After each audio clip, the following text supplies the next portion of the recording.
Ah, regardez là, des abeilles, je viens de mettre un essaim dans une ruche là. Et vous voyez ce que j'ai fait en électroculture. Donc, comme technique d'électroculture qui peuvent aider les abeilles, c'est une bande de cuivre à l'entrée.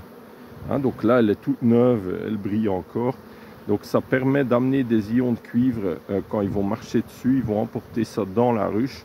Et ça protège de beaucoup de maladies bactériennes. Hein. C'est un désinfectant naturel, les ions de cuivre.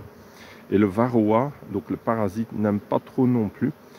Et après, qu'est-ce qui se passe aussi? Qu'est-ce que j'ai fait aussi? J'ai mis un aimant là, et de chaque côté, j'ai mis un aimant.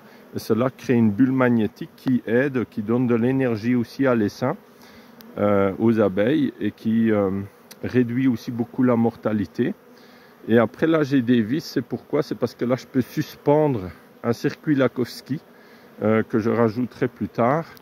Et quand on a un toit plat, on peut mettre une pyramide par-dessus ou un cône en basalte qui protège aussi contre les pollutions électromagnétiques dont les abeilles sont sensibles et qui nuisent aux abeilles. Donc voilà, ça c'est différentes techniques qu'on peut faire. Et je vous raconterai bientôt une autre technique que j'ai découvert très récemment. C'est les fils qu'il y a sur les cadres. Bah, si on les oriente nord-sud, alors là, c'est aussi bénéfique s'ils sont magnétisés nord-sud. Cela crée une bulle protectrice aussi. Cela amplifie encore l'effet, comme le faisait Justin Christoflo pour le dynamiseur de semences, pour le conservateur et aussi pour les couveuses. Et ça devrait aussi bien fonctionner chez les abeilles, dans les ruches. Voilà, voilà. À tout bientôt. Au revoir. Donc il était dans cet arbre-là, vous voyez. Donc c'était un poirier. Vous voyez, un beau poirier que j'ai planté, oh, c'était vers 2015. Il est plein de feuilles. Cette année, il n'a pas de fleurs. Hein, il n'a pas de poires cette année.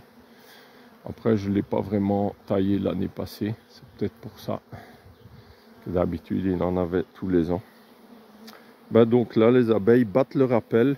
C'est quoi battre le rappel? C'est, vous voyez, quand ils montrent comme ça leur arrière et qu'ils battent des ailes très vite là, ben là c'est qu'ils appellent les autres abeilles qui ne savent pas encore que leur nouvelle maison est cette ruche. Alors ils sont appelés et ils vont tous remplir la ruche, leur nouvelle maison. Voilà. Merci à vous tous. Au revoir.